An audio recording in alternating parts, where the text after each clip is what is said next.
Magbibigay raw ng tulong ang pamahalaan sa mga retailer na maaapektuhan ng price ceiling sa bigas.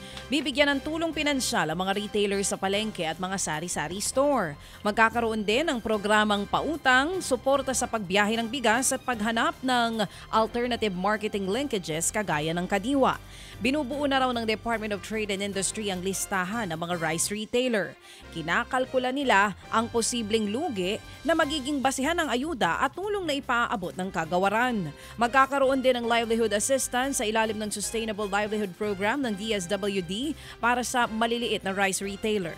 Tiniyak naman ng Pangulong Bongbong Marcos Jr. na pansamantala ang price cap sa bigas. Ito po ay pangsamantala lamang. Hindi ito tatagal. Tayo'y umaani na ng palay. Umaani na tayo ng palay dito sa Pilipinas. Tapos na ang season. At kaya't pagdating ng panahon, papasok pa, meron tayong mga in-import na bigas.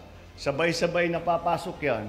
At makikita, basta't ilalagay namin, dadali natin sa palengke, pabayaan uli natin ang presyo ng bigas na maghanap ng sarili niyang presyo.